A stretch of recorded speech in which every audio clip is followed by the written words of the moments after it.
Standing Order 36. Tánaiste is arriving. Deputy Pearse Doherty, please.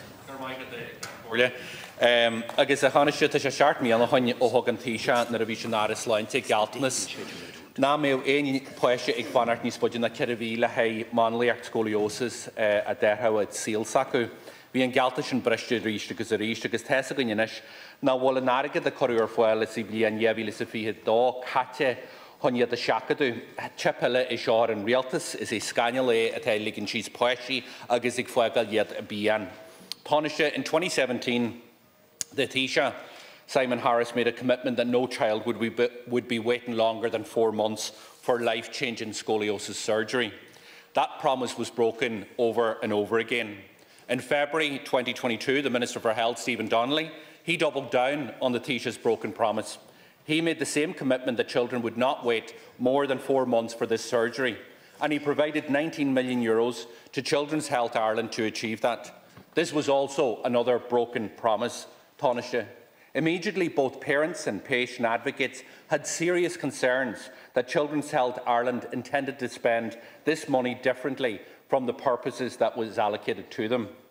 They first raised their concerns with the Minister for Health and his advisers in March 2022, just weeks after the funding was announced and the Minister made his promise. They made clear that their concerns that this money would not be spent and it was intended as it was intended, and they asked the Minister for Health, Stephen Donnelly, to investigate this issue. They got a meeting with one of the Minister's advisers in March, but said that after the meeting, what they said was after our meeting on the 11th of March, we never received a response and all our emails and queries remained unanswered. Disgraceful. They refused to accept the government's silence and they continued to raise their concerns again and again. In June, in July and in August of 2022, but to no avail. Their main concerns, Tánaiste, was that the €19 million that was allocated to meet this target for patients with scoliosis, that it was not going to be spent on its intended purpose, but instead would be spent on previously sanctioned and funded staffing and infrastructure measures that were being rolled up. Shockingly, it took until February of this year for the Minister for Health to order an audit. And since the Minister for Health was ignoring their concerns, patients, families and advocacy groups reached out to the Taoiseach himself when he took office. And the same man who made the promise, that broken promise, 7 years before, that no children would be waiting 4 months to receive this life-changing surgery. The Taoiseach wrote back to them. What did he say? He said that he would meet the advocacy groups. 3 months later, Tánaiste, they still have not received a meeting or even a date for the meeting with the Taoiseach. Now, yesterday in the Shanahan, the Minister for Health confirmed that the majority of that funding, that €19 million funding intended for spinal services, was allocated more broadly across Children's Health Ireland. Minister Donnelly said that the €19 million announced did not result in the eradication of the over 4-month waiting list by the end of the year, which was deeply frustrating and disappointing to me, he said. Tánaiste, it is worse than disappointing and frustrating. It is an absolute scandal. Where is the accountability? These patients, these advocates, these parents reached out to Minister Donnelly and his office over and over and over and over again. They told him that this money wasn't going to be spent on the promise that he gave them and their children. They asked him, they pleaded with him to investigate this matter 2 years ago. They asked his official to do that. They contacted him over and over again and he ignored it. And yet the Taoiseach still won't meet with him. So I ask you, Minister, when is this going to end? What is your government going to do to address the ongoing scandal of years-long waiting lists with children with scoliosis, with spina bifida and children who were forced to suffer in agony without any light at the end of the tunnel? And what do you say about a minister who ignores what is now being proven true, that the money was not going to go to treat these children and was going to be spent elsewhere, and the Minister ignored the pleas over and over and over and over again? Yeah. Thank you, Deputy Doherty. Tánaiste, please. Well, dús páide caithimí a rá go bhfuil an rialtas sásta agus den tóram go gahamíd gach éon iarachtaí dhéanamh chun na listaí feitheamh do leanaí atá ag feitheamh na bráid scoliosis. You know, Ishlú topic is fair drilling. Agus sin aim an rialtas, agus stolum gur sin aim gachéine sa tig seo. Agus tá an ara sláinte ag déanamh gachéireacht é seo a dhéanamh, agus de chuir sé a bhad níos mó airgid le taobh ar fáil do CHI, chun a bhad níos mó a dhéanamh. Is léir go bhfuil a bhad níos mó a ráid ag tarlú in isis, ná mar a bhí, ach caitheamid níos mó a dhéanamh, agus caitheamid a dhéanamh níos tápúla. Agus sin an támídna sa rialtas i cumad an béim an buncheist sin, nó an bunaim sin, na listí fethe Ishlú chotápig is fairdeling. Could I say, Deputy, in the first from the outset, that the government's commitment is to do everything we possibly can, as quickly as we can, to reduce waiting lists for children waiting for scoliosis operations.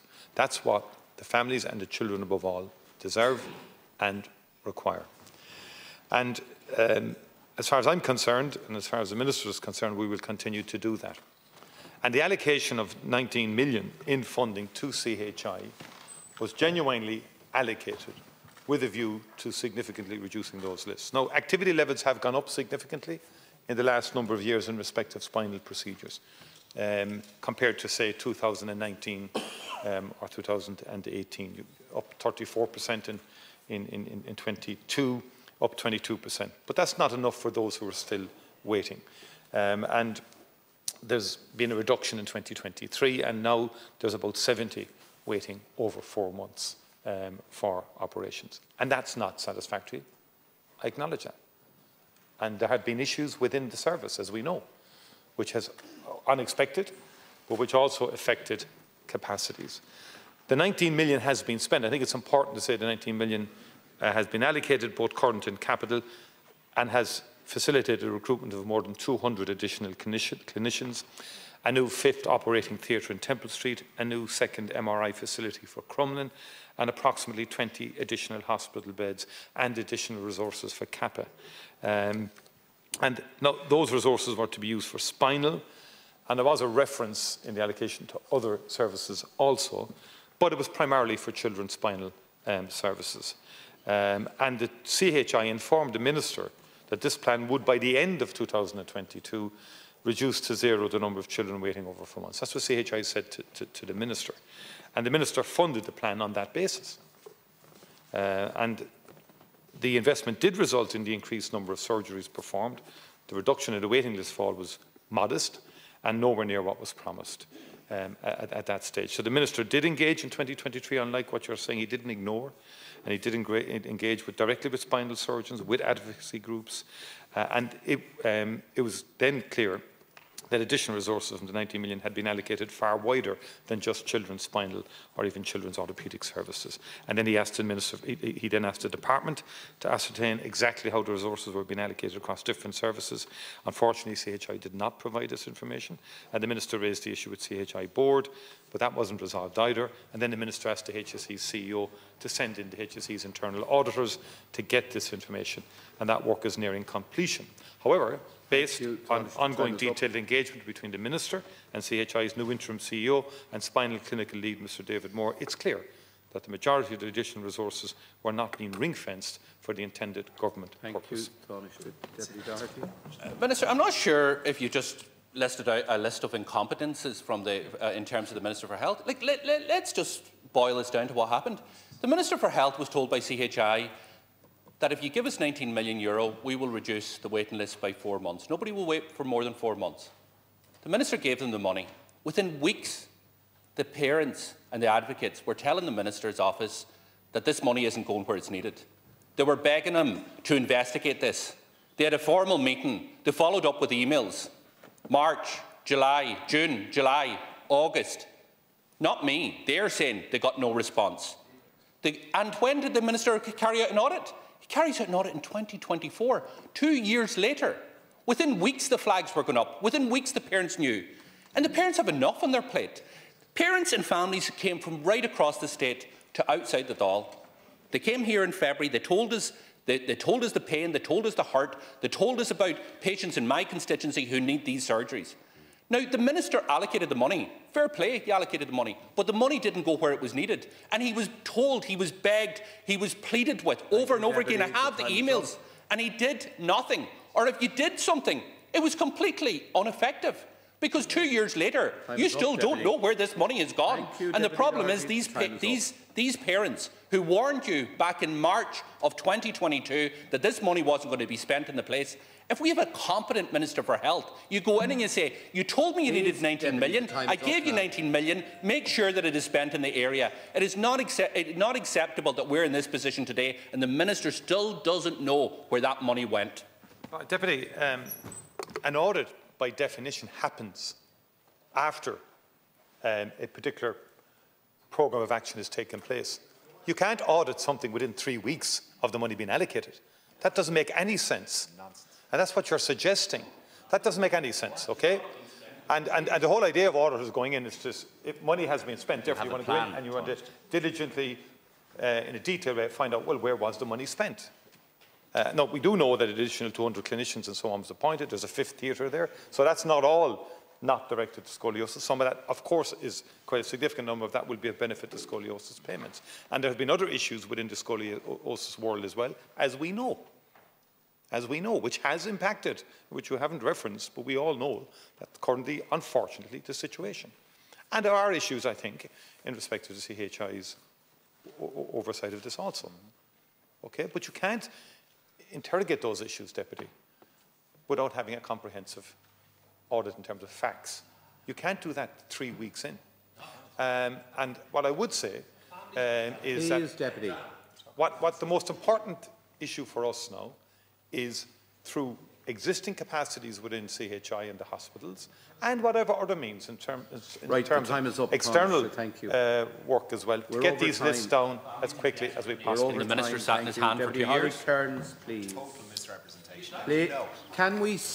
Can we please? Totally Is it? Deputy Holly Cairns. No, wait, please. Please. Please. Deputy Holly Cairns.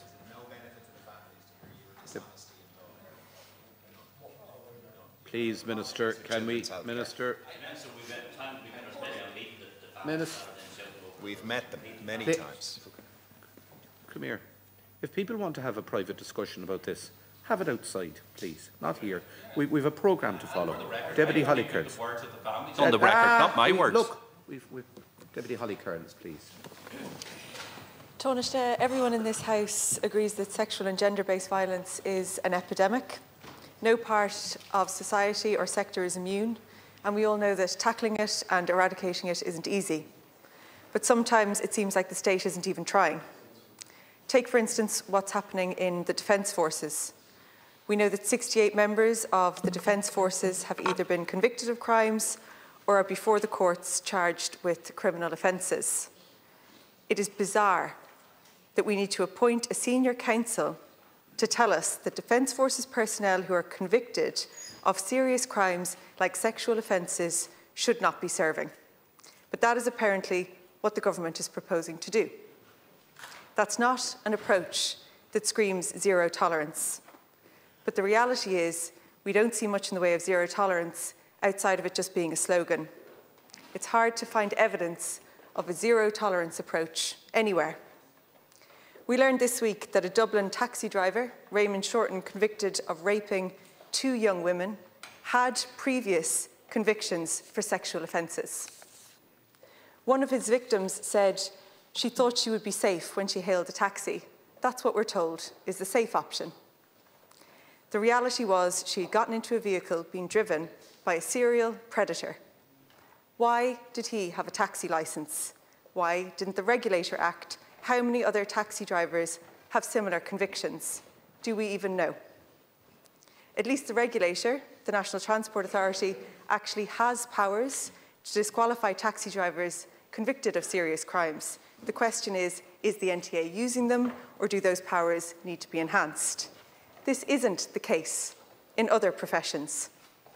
The Dental Council of Ireland has been begging successive governments for years to give it powers to take action against rogue dentists, but nothing has been done. We know at least one dentist convicted of sexual assault was able to practice in Ireland because the regulator had no power to stop them. Those powers still do not exist, and those powers can only be given to the Dental Council by the government. Taoiseach, counselling services are also a wild west when it comes to regulation. The reality is there is none. Vulnerable sexual abuse victims will often seek counselling support. They're exposed to unnecessary additional risk because of the complete absence of any regulation. Taoiseach, you said last week that any member of the Defence Forces charged with sexual assault or rape would be put on immediate leave. Did that happen? How many Defence Force members were suspended? Do you also believe taxi drivers, dentists, counsellors and members of other professions who have close contact with members of the public should be similarly suspended when facing serious sexual offences? And if so, are you going to do anything about it? Has anyone in government written to the NTA about Raymond Shorten case? Do you know why that predator had a taxi licence? When will the government do more than talk about zero tolerance and give professional bodies like the Defence Forces, the Dental Council and others the power that they actually need to make zero tolerance a reality? Thank you, Deputy. First of all, I thank the Deputy for raising this issue. The government did publish in 2022 a 5-year zero tolerance strategy and have established CUAN, the agency which we had agreed with all involved in the sector to deliver on this ambition. And it has an overall budget of about 59 million for 2024. And I want to pay tribute again to Natasha O'Brien, but also to Blonde Raleigh and others who've come forward to tell their story. Because more and more, in my view, in the criminal justice system, the focus has to switch more to the victim's journey. Now, the O'Malley report did identify significant improvements that could happen in respect of the victim's journey through the entire criminal justice system. In Donna Raleigh's case, I think you're talking about 5 years of that person's life suspended, in essence, before justice could be served. That's too long, in my view. So I think there are very serious issues there in terms of that entire system, in terms of alleviating and reducing trauma and ensuring that the trauma is not prolonged. And it's not just all talk. I mean, people on all sides of the house have families. Some are married, some are not. Some of us find it incomprehensible that men can visit such violence upon women. And the nature of the attacks we've witnessed are absolutely appalling. And we've discussed this in terms of what's happening with our younger population, in terms of their access to online, to a whole range of materials, which could either be brutalizing attitudes or creating new attitudes. These are very fundamental issues that society collectively has to work on. And government has the major responsibility, I accept that, in dealing with this issue, but it is multifaceted. You referenced the Defence Forces. The 68 cases, they're not all relating to gender-based violence. There's about 6 cases related to domestic incidents or breach of barring orders. And there's about 24 cases related to assault generally. About 5 were in respect of sexual assault and 1 pending. And in respect of any conviction, even before appeal is heard, I did instruct, and that has been followed through, because there was an inconsistency of application in terms of permission of the local leave mechanism. But they're all on local leave, and that's why I just, to make sure there was no doubt about that. But not all the 68 are in the category. I just have to make that point. But within the Defence Forces, in my view, as there is a special onus, just as I think in the Gardaí, and I don't mean that in any way to distinguish them, but basically in terms of those who are charged in society with protecting society, there are standards and so on that we do have to apply. Sorry. Deputy Cairns. Okay. Doherty, I can only presume from your reply that you didn't understand the question or the contribution that I made in the first instance, so I'm going to do my best to try and explain it again. We hear more about women being told not to walk home alone at night than we do about men being told not to assault or rape women who are walking home alone at night. So many women decide to take a taxi. The thought of the fact that the person driving that taxi could be a convicted sexual offender is the stuff of nightmares for women. I'm asking you about regulation in that sector through the NTA. I'm asking you about regulation for dentists. This is something the Social Democrats raised in our last PMB and nothing has been done. I'm asking about regulation in the counselling sector and you haven't touched on a single one of those things in your reply. I know that it's multifaceted. You say that it's an overall approach we take. The government is the only thing that can give power to those overarching bodies to be able to suspend people who have offences like that. That is what I'm asking you to look at. Can you please directly respond to that? And can you tell us also the number of people who have been suspended from the Defence Forces? Thank you. Look, Deputy, you have this tendency to, in a very self-righteous way, suggest... Through the Chair, please. Stop dodging. In a very self-righteous way to suggest that everybody else in the House has somehow an inferior approach to what is a very fundamental issue for all of us in this House. Okay? I just want to make the point. You raised... I'm sorry, I will deal with the question.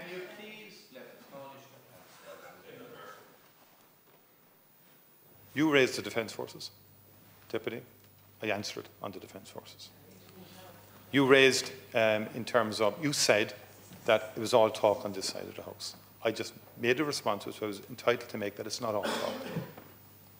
And that everybody in the House, I would acknowledge everybody in the House, has a shared objective, and I outlined what the government was doing in response to your assertions that the government was doing nothing. I think that's a fair response. On regulation, on the Dental Council, dentists, any dentist convicted of sexual assault cannot continue in terms of dental practice. That is the case. Come on. I mean, I've seen in the past where there's been investigations, some horrific in terms of child abuse in the past in respect of dental practice. But again, in terms of regulation, yes, the regulator and taxi regulator should have a role, no question, in terms of any rogue taxi driver, particularly any taxi driver involved in sexual assault, should ever drive a taxi again. But of course, any taxi driver committing assault should be inside, in my view, depending, I'm not going into individual case, should be in prison, obviously. Yes, and the regulation... Time is up now. There's been... Look, across this society, we have regulated extensively. We have regulated extensively. And in terms of medical council, or in terms of the dental council, we will continue to see if we can enhance that. Lord. Deputy Marian Harkin, please. Corla. Taoiseach, I'm raising the case of a person who spent 5 years of his early life in Nazareth House in Sligo. And while his situation is unique to him, many, many others found themselves in the same circumstances. So my ask is a general one. Now, Nazareth House was an orphanage and care home, but this person was not an orphan. 3 days after giving birth to him, his mother was forced to emigrate by her family, by local clergy, indeed by the wider society, who didn't want what was then called a fallen woman in their midst. So a day-old motherless child was put into care, and this was back in the early 50s. Now, a few months ago, he became aware of the Mother and Baby Institution's payment scheme, and he asked me to submit a PQ asking if the Nazareth House could be included in the scheme. The response I received was very clear, where it states, Nazareth House was not an institution that provided ante- and postnatal facilities and therefore not included in the scheme. Needless to say, this man is very disappointed. He spent 5 years in Nazareth House, and while he emphasised he himself was not abused, indeed he was shown some kindness, he is well aware that many other boys suffered horrible abuse at that time. However, that's not the end of his story. One day, when he was 6 years old, a priest and a couple came to see him, and the next day he was told, pack your little bag, and he was put into the back of a small van and brought to live with total strangers. His last memories of Nazareth House is waving out the small windows at the back of the van at his friends, and they waving back at him as he travelled down the avenue. And his life from then on was hard slave labour on the farm he lived on and on neighbouring farms. And nobody ever came to see how he was doing. Now, Taoiseach, I've read the legislation on the mother and baby homes, and indeed the negative response I received is accurate. But now that the scheme is up and running, and it is recognised as a positive gesture by the state to those in its care who were grievously wronged, I'm asking if you consider looking at extending that scheme to include all those children who found themselves in institutions which were identical to mother and baby homes, with just one exception. Their mother did not give birth to them in that institution, and she didn't spend any time nursing them afterwards. And in many ways, this is even more cruel, if that is possible, for all those babies who were seen as a stain on our society, and their sense of loss, desolation and rejection never leaves them. It's just as great for them as for anybody in a mother and baby institution. So, Taoiseach, I know it's a big ask to extend this legislation to include institutions like Nazareth House, but I'm hoping that you will consider it. Thank you. Taoiseach. First of all, I thank the Deputy for raising this case and this issue, and indeed is a very harrowing life story that you've outlined, and I accept the presentation that you've made in respect of that life journey in terms of what happened in our past, in terms of the institutionalisation or how our society evolved, of children in particular, and then subsequent adoption and so forth, or placement of children in less than ideal situations. You're saying that the child was brought to a farm, almost slave labour essentially, and very, very shocking conditions. Now, of course, the Commission of Investigation that was set up in 2015 was tasked with examining the use of mother and baby institutions and county homes, their establishment, in my view, their shameful establishment of those, and even though I find it very difficult to comprehend the mores of the time, that in terms of the evolution of county homes into mother and baby homes and through the different decades and so forth. But the terms of reference were focused on those institutions, on the mother and baby home institutions, and sought to provide a place of antenatal and postnatal residence to both mother and baby.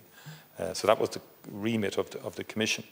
And all of that was associated with shame, with blame, judgment, and very, very harsh treatment subsequently. And then it took 5 years for the Commission to complete its work, voluminous in itself. People maybe didn't anticipate, or the government of the day may not have anticipated it would take that long to complete its work. And essentially, it didn't cover other institutions where stigma, where trauma and abuse also occurred. And if you go back over the last 2 decades, or 3 decades for that matter, 4 decades, we've been investigating different institutions, be it industrial schools, be it Magdalene laundries, mother and baby homes. There's been a very substantial evacuation, or excavation, if you like, of our past in terms of the institutionalization that was rife in terms of how society dealt with issues in the past. And it's been very traumatic for many, many people. And it's taken a long, long time. And it inevitably does. Again, you've identified one institution. There may be others in different categories. And it is very difficult in terms of encompassing various scenarios, because in other scenarios, orphanages, this is essentially an orphanage, but other orphanages would have had more benign impacts, or would have been of assistance to particular families as well. So it's, I mean, we can review and look at this, but not, I think in fairness, in the context of the mother and baby homes, that was what the Commission was asked to investigate, and the redress scheme was very much in response to the Commission's recommendations. Look, both of us agree on the historical aspect. My question is about how the state in some way tries to compensate just a little bit for some of the awful experiences of those children in its care. Now, I've looked at the review clause in the legislation, and I'm not sure actually there's a possibility to extend it there. But there is a section, section 49, which says that the Minister, in considering whether an institution shall be inserted, because the Minister has that power, shall have regard to the circumstances experienced by persons resident in the institution and whether these were comparable to those experienced by persons resident in institutions specified in the current legislation. So I think there is a tiny opening there for a minister to look at in the future. And while I understand this would be a significant expansion of the scheme, the fact that you now see it as a just and a good course of action, I am asking you just to look at that. I'm not asking you to make commitments on the floor of the House today, but just to confirm that you won't close the door on this. Well, first of all, review mechanisms have been built into the legislation. So doors are never finally closed. But I also would just offer this point as well, and I would have set up the Commission into the industrial schools, and I remember meeting with the survivors on day one who never looked actually for a redress scheme. But what was clear to me was housing was important, future housing, healthcare, counselling, lifelong. To me, at times, that sometimes can be a more better response from the state. And having been through this for nearly 20-odd years now, 25, I've seen it in all of the various commissions and investigations. Lawyers get involved very quickly, and it moves very quickly to redress. And we do it, and the state owes redress, but actually, the more substantive response, in my view, is lifelong provision of counselling, lifelong provision of housing, lifelong provision of supports for people who've been through terrible ordeals in their lives because of institutionalisation or whatever. That is a view I've formed over a long time, dealing with many, many cases of this kind. Thank you very much. Deputy Shanahan, my apologies. I should have called you earlier. Deputy Taoiseach, of course, I'm going to raise the lack of state delivery to Waterford and the South East in my contribution. But I must firstly congratulate you on a great European election in Ireland South. Billy Kelleher romping home was expected, but having Cynthia Murricu pipping Grace O'Sullivan, I'm sure was somewhat surprising and must have been very pleasing for you, if not for your Green colleagues. Of course, Cynthia's big marketing push in Waterford was a video in front of Waterford Airport calling for the runway extension to accommodate passenger jet aircraft to the South East. The long-awaited runway extension for the South East that was approved at Cabinet back in 2007, only to be pulled in the unpleasantness that followed when promised full state funding of €25 million. The contrast for many in Waterford, watching you steer and cheer on the runway renewal in your own Cork airport at the start of this government, is quite stark. Your government, having pulled €350,000 annual stopgap funding to Waterford Airport in 2020, you eating a slice of big cake on the €40 million completed Cork runway, the quickest capital project in the history of the state. It prompted me then to ask you if you were a Cork Taoiseach or a Taoiseach from Cork. While Cynthia Murricu cleaned out Grace O'Sullivan with 2,000 votes from Waterford, who were simply disgusted at Eamon Ryan's dismissive treatment of the Waterford Airport business case, telling the Dáil that he had not seen it, despite it being 6 weeks in his department. The bottom line is the runway extension is not happening, just like, in fact, the promised SETU capital investment is not happening, just like our promised cardiac care expansion, investment in our stroke services, in our acute care capacity, investment is not happening in UHW at all. The truth is, Taoiseach, Waterford is being played by this government. Fianna Fáil, in my opinion, are living on borrowed political time with promises given but undelivered in our city and county, such as the fresh ones Cynthia Murricu used to take out Grace O'Sullivan. but she was talking from the Fianna Fáil playbook. You stood in that infamous 24/7 photo, a political promise made in 2016 that got Mary Butler elected, that got Fianna Fáil back in Waterford. You knew exactly what you were doing when you had that poster printed and when you stood to that photo and to that promise. The intervening period of confidence and supply has sailed by, as has your spin as Taoiseach, as has 4.5 years of Fianna Fáil senior and junior health ministers directing national health policy. And yet, 24/7 and equal funding of our Model 4 hospital is no further along. So a brutally simple question to Taoiseach. Will 24/7 and the airport be done at the time of the next general election? Will you keep your promises, Taoiseach, to the people of the South East?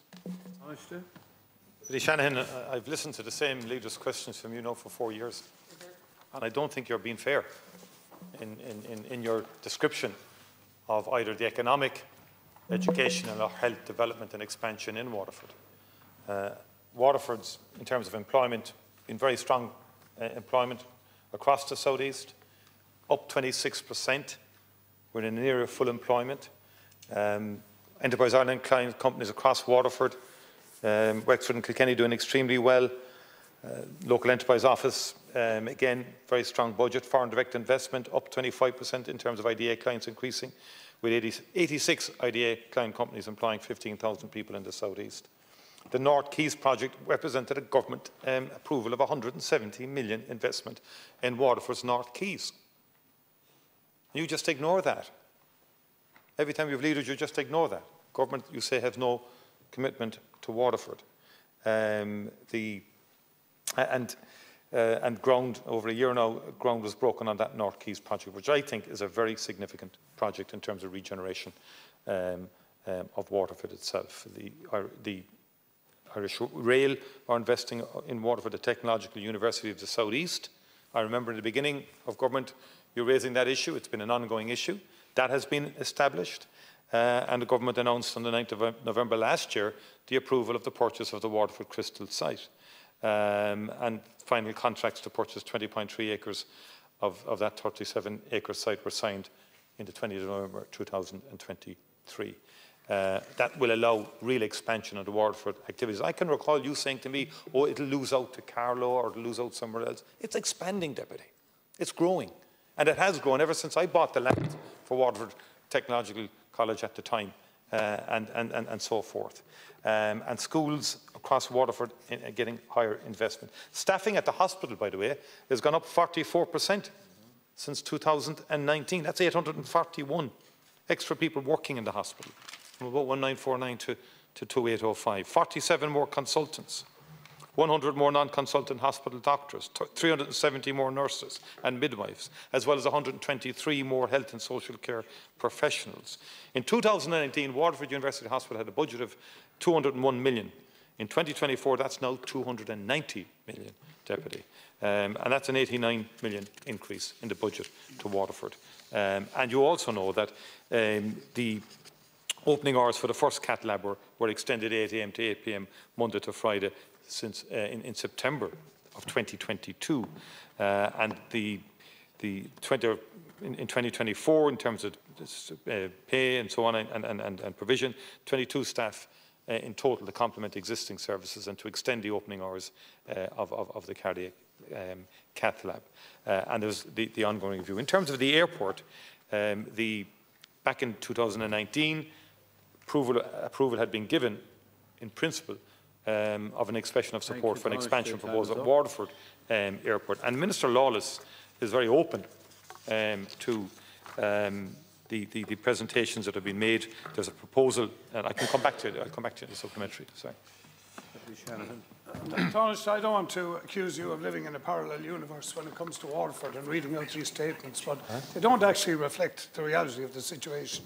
I would say to you first that trust and integrity is a fundamental part of what we should be doing in politics, and we are not seeing that in relation to the delivery in my city and county.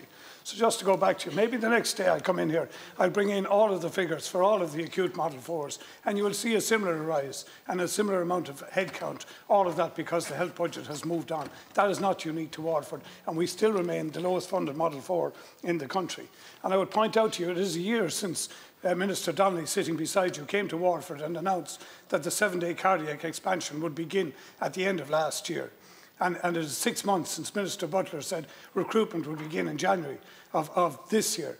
And to date, there has been no recruitment, no 7-day expansion. We still do not have weekend heart attack services in the hospital. In relation to the airport that you mentioned, your government withdrew €350,000 annual stopgap funding to shore up losses at the airport, yet you tried to tell us that you're supporting the project. And in terms of SETU, an engineering build that has been on the capital programme now since 2009 remains undone. And your total expenditure in the university that you say is done is $4 million on a land acquisition. And you're allowing the private sector to step in to provide student accommodation. And nothing done by way of courses, by professorships, or nothing done by new faculties. That is the reality on the ground. I would disagree with you in terms of the impact of... No, the university has come on leaps and bounds over the last decade or two. And sometimes you have to also promote institutions. And not always through the chair being on the negative. But if I could, in terms of the airport, there's been ongoing engagement between the department and the Waterford Airport. And an updated submission was received on as late as April, 23rd of April. And then some of the matters raised by the department had been addressed. Some detail remained outstanding. I think that came in on the 27th of May, and further detail was also provided on the 2nd of July. Now, a business case has to be made for the proposals, because they will require a significant degree of state aid, and any plan must be supported by robust empirical evidence. And Minister Lawless will now consider this, and there's a public-private aspect of this proposal, and obviously there are issues there. I mean, it's not comparable to existing state airports that have been there for decades, which are trying to make that comparison. I mean, Dublin, Cork and Shanahan have been there for a long, long time, Deputy. Honestly, €200 million was put into the national aviation sector in the last 3 years. My point, you know, and we both know, it's not a simple issue as just sort of saying, let's allocate a sum of money and it all happens. That's not the way it works in the real world. But I think it's fair to say there's been huge progress in economy in Waterford, in terms of investment in the infrastructure, in the public realm and the North Quays, in the university and in the hospital as well. That concludes Leader's questions. We move to questions on promised legislation. Deputy Pearse Doherty. Last week I raised with you the fact that homes at Oscar Traynor Road under a government so-called affordable housing scheme would cost between $400,000 and $475,000 for a 3-bedroom home. Now, Sinn Féin warned from the beginning that this plan would lead to homes that were unaffordable, out of reach of ordinary people. In your response to me last week, you said that these homes were being advertised at €400,000, but that they could be available to home buyers for €300,000 when you combine the First Home Scheme. Now, that's simply not true, Taoiseach, and I'm sure at this stage you know that that's not true. So you've had a week to reflect on your response. Can I ask you now, do you accept that what you put on the Dáil record last week was not true? You cannot reduce these prices to €300,000. You can't use the First Home Scheme for this. And therefore, I go back to my original question. This is a government scheme that is supposed to deliver affordable housing. Do you accept that €400,000 entry level up to €475,000 for a 3-bedroom house in Coolock is affordable? Thank you, Deputy. First of all, I accept that the affordable purchase home schemes Oscar Traynor are subsidised through the local authority shared equity scheme, not the First Home shared equity scheme, as I inadvertently said. But that does then mean that that is also subsidised up to potentially €100,000 under that scheme, plus the €30,000 from the Help to Buy, which you didn't reference. And it depends on what the market value of any given house is. But there is a state subsidy of €130,000. I'm sure you'd acknowledge that. The only way to deal with affordable housing, in my view, is more supply. And we have to build more houses. And I would argue that the schemes and the multiple schemes that we have for affordability are far superior than anything your party has produced so far. And in fact, you would take away those schemes that we have provided. And I think that would be very detrimental to affordability and would be very detrimental to first-time buyers in particular. Is it affordable? Deputy Batchik, please. And Corla Taoiseach, you'll know that the young campaigner for Autism Services, Cara Darmody, is continuing her protest this week outside Leinster House, and I want to pay tribute to Cara's tenacity in organising her campaign. She's calling for access to assessments of needs and services for all children and an end to the scandalous waiting lists that far too many are facing. Some time ago, the HSE stated in response to a parliamentary question I tabled that it does not reimburse families for private assessments where the state has failed to provide one in a timely fashion. But that HSE reply is contradicted by the experience of Cara's family in the case of Cara's own brothers Neil and John. So Taoiseach, I'm asking, is the HSE only prepared to vindicate the rights of autistic children and children with special needs if their family causes them sufficient embarrassment through protests and in the media? Is that the official policy of the HSE? And what are you going to do to ensure that every child who needs an assessment will receive one from the state in a timely fashion? And indeed, can you guarantee that a diagnosis will give rise to the necessary access to supports and services regardless of a child's needs or for where they, or regardless of where they live? First of all, it's not the policy, nor should it be the policy, that responses occur via just protests alone. Every child is entitled, in my view, to the very fundamentals. Now, there was a court action which effectively meant that the HSE had to go back to the drawing board in respect of the assessment of need process. And we may have to look at legislation in that respect. And it'll be interesting to see how the Oireachtas would respond to such legislation. Because I think assessment is very important and proper intervention should follow. And I'm on record as saying I think the HSE's response to some of those interventions, they're saying they can't recruit and so on to the CDNT teams, I think hasn't been satisfactory. And I would have had a view I've had for quite a long time in terms of alternative ways of dealing with this, and we're progressing that within the government at the moment. Yes, Deputy Gannon. Taoiseach, the 3,000 people with status to remain here have been told to leave their iPads accommodation as of tomorrow. Taoiseach, my very simple question is, where are you asking these people and their families to go? And I think I know the answer, that in the absence of a plan, there will be a merry-go-round of misery. This question was put to your Finance Minister and your Deputy Leader on Morning Ireland this morning. Where are people to simply go? His answer was that they should go to their local authorities. Very clearly hasn't been down on Parkgate Street lately because it is out the door with families in very similar situations. Joe O'Brien called this measure, this cruel measure, a pathway to integration.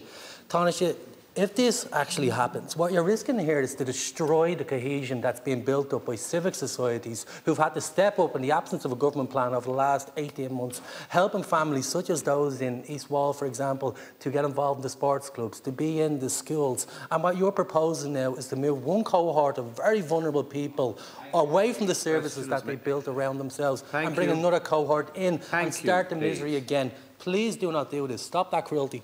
Mr. O'Gorman. Thanks very much, Deputy. What we're looking to do is to support people who have been given status in this country to access the services, to access the housing supports that everybody else in this country is entitled to do.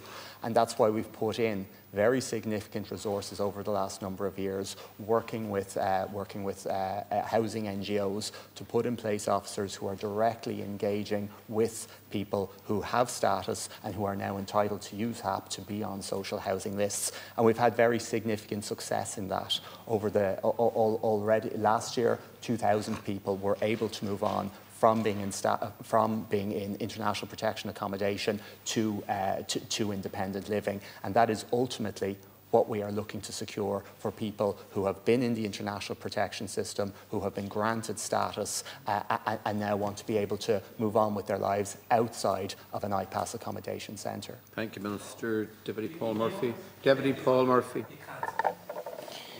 Thanks, Ciarán Comhairle. It is a national scandal how children with scoliosis are treated in this country, left languishing on waiting lists, not for months but for years in some cases, their conditions worsening. We've heard promise after promise about bringing the waiting lists down, going back to 2017 when we heard from then Minister for Health, Simon Harris, that would be a maximum waiting list of 4 months. We heard it again from CHI in 2022, again the same promise of a 4-month maximum wait and a provision of an extra €19 million to provide that. Now it emerges that the money has not been spent on that, or a large portion of the money has not been spent on that, but instead has generally gone into CHI. The Minister yesterday in the Shanahan and today the Taoiseach here are saying we're going to have an audit, we're going to look into how this happened. But the buck ultimately stops with you. I mean, you were told by campaigners. I've seen an email from Amanda Santry to the Minister for Health in July 2022 saying it looks like CHI thinks this money is for everything. So you cannot evade responsibility on this. Minister for Health. Much, Deputy. It is simply the case that you can only audit how something is being used when it is in place. There is a 5th theatre which we funded. It's in place. There's a 2nd MRI facility in Crumlin which we funded. Now, those services were not in place in 2022, and in fact they weren't in place most of the way through 2023. Most of those big services started in Q4 of last year. So it's only from Q4 of last year that we can seek assurances that the resources that are put in place are being used for what they were intended. We looked into this straight away. I sought assurances from CHI via my department. We didn't get them. I sought assurances via the board of CHI. We didn't get them. And I then took the unprecedented step of instructing the Chief Executive of the HSE to send in the HSE's internal auditors. And so it's only Deputy Doherty, in a profoundly dishonest contribution early on, would seem to be suggesting, Chair, that we can audit in 2022 the use of an MRI capacity that didn't exist until the end of 2023. So what I can assure the House, Chair. If you've made the point, would you please stop disrupting the House? Please. Could people learn to read the clock? I mean, you've adopted a regulation here that there's a minute for every question. Everybody disregards the thing. They disregard the chair. They don't respond when they're called on. Most unruly and unacceptable behaviour, I have to say. You'd want the patience of Job to put up with some of it. Deputy Matt Shanahan, is it? Or Deputy Peter Fitzpatrick? It is no secret there is a shortage of GP services in many parts of Ireland, and my constituency